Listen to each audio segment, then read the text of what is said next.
At this moment, Eli still doesn't know that his family is murdered. Watch this video. איך אתה מרגיש?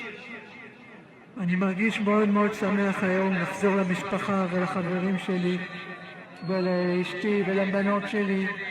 אני מאוד מאוד מקווה לראות אותם בקרוב. هذا هو الرهين إلياهو الشراب. You know, the same man that murdered his family, his two teenage daughters and his wife, are the same one that held him underground in these conditions, are the same one that starved him to death, that he actually looks like a Holocaust survivor, are the same one that kidnapped him, murdered his entire family, kept the fact that his family is murdered hidden from him, allowed him to cling into that, and now are parading him in the streets of Gaza, him and the other hostages, and giving him this false hope. Shortly after this video, he had to find out from his family that his wife and two teenage daughters were murdered. The next time someone tries to tell you that Hamas are freedom fighters, show them this video. Here, let me tell you another crazy story that happened here. Levi did not know that his wife Anna was murdered on October 7, leaving the 3-year-old son Almog orphaned. When he finally met his mother today, she reveals he didn't know. He asked and we told him. My God. Almog, finally reunited with his only living parent, said, "Dad, it took you a long time to..." Wait, that's his son. That's his kid, Almog, the 3 years old. He told his father, "Dad, it took you a long time to come back home." My God. You know what, as a father, for a little boy, I can't even imagine. And that's the same Hamas that is trying to portray himself as freedom fighters, and apparently they have an audience for that in the West. You know what, I get it why Hamas is showing this show of force with all the clean uniform and all of their soldiers coming out right now. I mean, they were cowards a week ago, they were hiding in the tunnels, but now they're coming out. It's because they want to show their own people that they're still in control, that they're still relevant, and they want to recruit more child soldiers and etc. Because that's what they do in radical jihadist countries. The thought that maybe there's still people in the West, some people that you might actually know, that are falling for that and are seeing these images. 3 Israeli hostages that were kidnapped coming out of a Holocaust, looking like they just came out of a concentration camp, being paraded in the streets by the same man who murdered their wife and their children and their daughters and hid that from them, and now making them say thank you to the same people that murdered their families. It's just insane. It just shows you how morally bankrupt our society have become, that actually there is an audience in the West for these kind of videos. This video is going to be a hard one, guys. There's going to be some fluffy moments in it, but there's going to be a lot of, pain with the families, with these hostages that they finally managed to go home and had to hear the crazy news. Here, let me show you one video that I think made a whole nation cry. I know it made me tear. Eli Shalabi returning home to find out his wife and 2 daughters were murdered by Hamas over a year ago. Wow. That's insane.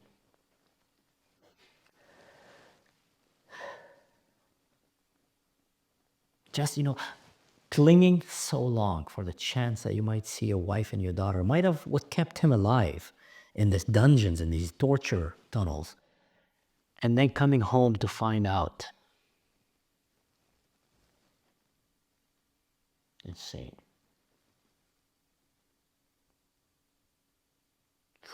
Whew. Let me read for you a few interesting things that I've read. That's a hard one. Gazans are worse than Nazis. Someone wrote that, and yeah, that's a big statement, but read what it says next. They will never regret committing the second Holocaust. Now, here's the thing. The Nazis, the Germans, at least we know that they regret committing the Holocaust because we see it every day. I live here in Germany. They hold that shadow on their shoulder, that burden, and they regret it so badly. Some of them are so ashamed that they can't even look you in the eyes sometimes when they hear that from Israel, thinking about what the grandparents did, not even them, the great-grandparents did, and they're still holding that shame. In Gaza, immediately after a genocide attempt, they burned babies alive, they burned family, they executed, they completely wiped families from the face of this earth, and they were planning to do it to the entire Jewish nation. Only thing is they failed because the Jewish nation was strong enough to stop them. And now they're celebrating it and they're saying they're gonna do it again. You might start figuring for yourself why some cultures are just lost. They just crossed the no returning point, and the only way to change, and that's impossible basically, is to raise an entire generation without their parents. Grab every Gazan kid right now from the age of 2 and put them in a peaceful, not UNRWA, peaceful boarding school, and they're gonna teach them about love, and then come back after 25 years, then you're gonna have a different Gaza. But that's not gonna happen. You're not gonna take kids from their parents, but having them with their parents, that's what happened. They literally raising them to love and worship death and terrorism. And that's why Donald Trump, that's what he said. You know what? People can argue and hate that, but honestly speaking, he probably gave the most realistic solution for this problem. This culture, worship death, have been doing that for more than 50 years already, just repeating again and again. The only way, just take them, send them where they belong. Among people that worship the same radical religion that they do, let them live among their own and just start something new here. And anyone peaceful enough to want to come back and live, prove that you're peaceful, come back and welcome to Tfaddal. But not these radicals. Insane. What makes you think that this is not going to happen again? Okay, in 5 years, in 6 years, in 7 years, and the world is going to pour billions of dollars to help rebuild Gaza, only for them to come and destroy it again and bring that tragedy, and then blame Israel for it, and some morally bankrupt Westerners and college students will fall for it. Watch this propaganda video of Hamas. לכם החלטה השחרור שלכם.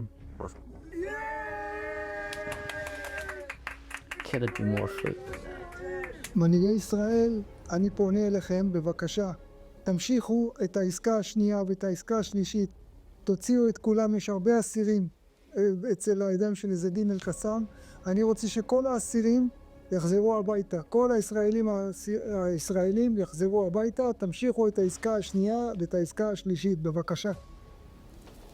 אני יוצא היום בעסקה הראשונה, והלוואי ואחי היה יוצא איתי והיה לצידי עכשיו, לצערי הרב, ממשלת They still don't know that their family is murdered.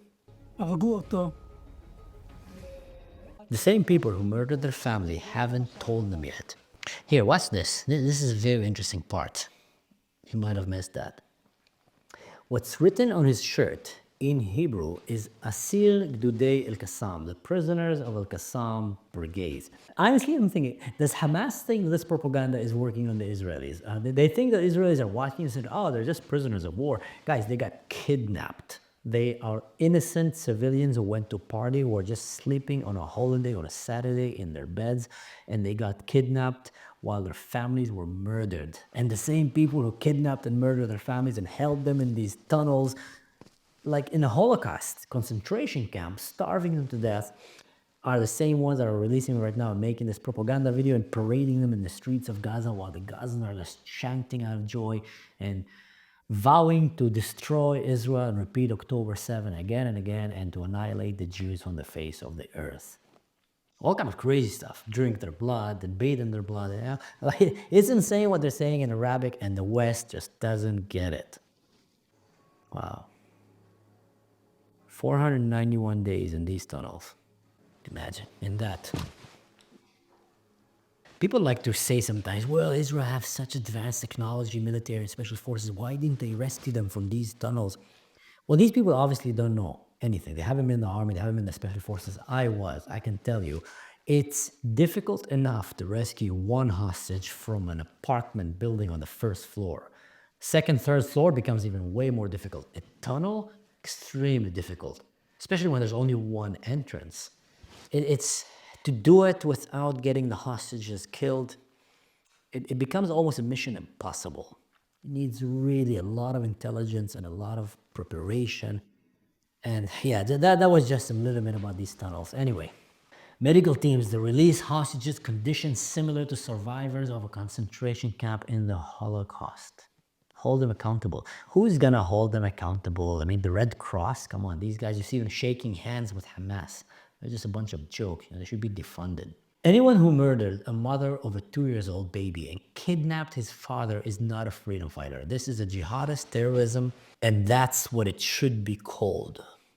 His 3-year-old son, Almog, has spent 491 days without his parents. His mother, Enav, was murdered on October 7, and his father has been held hostage ever since. Tomorrow, Almog will finally see his father again, but his mother is gone forever.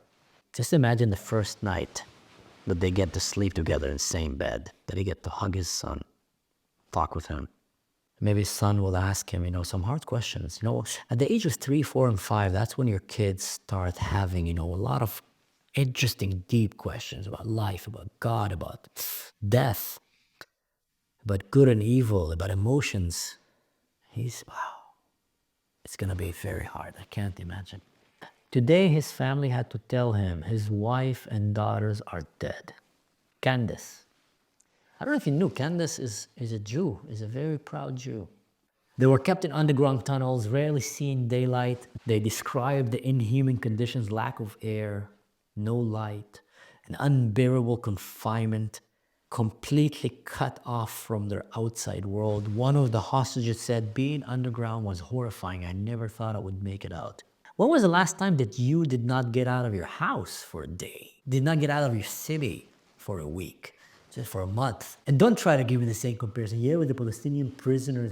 Guys, the Palestinian prisoners are prisoners because they kidnap people like that, because they murder their wife and their families, because they try to commit suicide bombings in buses and murder children. So there's a difference between innocent hostage whose wife and children were murdered to a convicted criminal that have a life sentence in every modern country, every democracy. That's what you should do with convicted murderers or people who supported terrorism. And then come and try to compare them as if the same thing. That is big, big no-no, a big shame on you if you're doing that. That's too much. That's so hard to watch it. As a father, it's hard for me. You know what? Let's move to the fluffy side. Let's move to the happy part of it. That the hostages are finally back home. Welcome home, guys. The whole nation was waiting for you. And here's a very rare video of Ohad Ben Ami, a survivor of Hamas captivity in Gaza, reunite with his daughter in the hospital in Israel.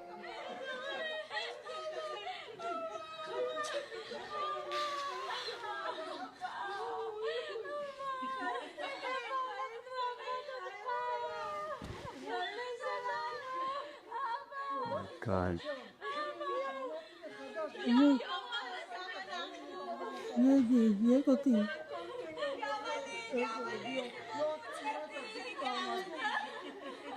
Ooh, the whole nation is in tears. The whole nation is rejoicing and crying today with these stories.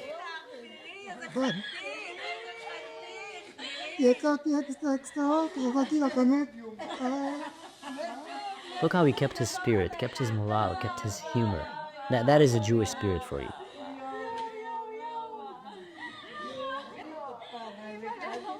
You know what? Here's an interesting take on this. The Jewish hostage comes back, and what he's doing is hugging his family, celebrating life, and even trying to kind of ease the situation with humor, which is a very Jewish thing. The Palestinians, look at the prisoners and terrorists that got released.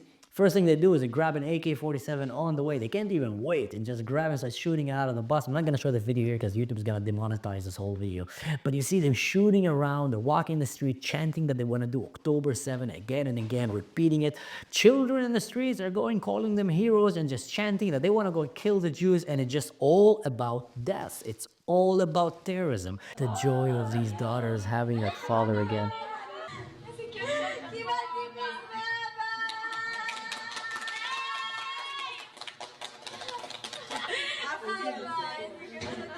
That's the lovey-dovey part. Think you don't want to stop touching them. Just to feel the real. אני התגייסתי על סוכר, ואני לא צעיר. תראה לי זמן, אני מפקסת בקורס ת"ש, יאפה. אני לא באמת. With the others, just told him, I joined the military. I joined the IDF for activity, and I'm a commander already. הזמן ממשיך, שנה ו4 חודשים, ויש לי מיליון דברים פתוחים.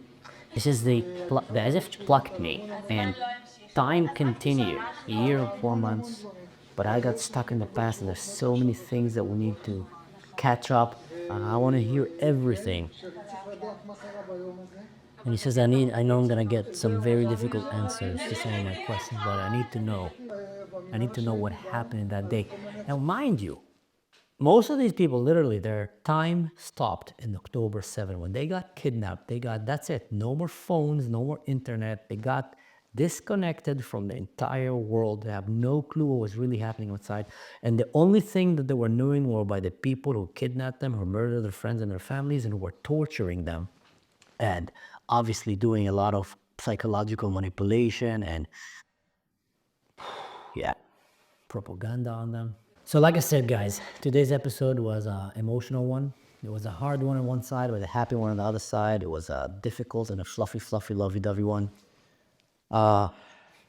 It's a bit hard on me. I need to digest the whole thing of letting them find out only now that their wife and daughters were murdered, that your son, he's never gonna see his mom. It's a hard one for me. I'm gonna leave it as it is and just stay safe. Don't do anything stupid, and see you next time.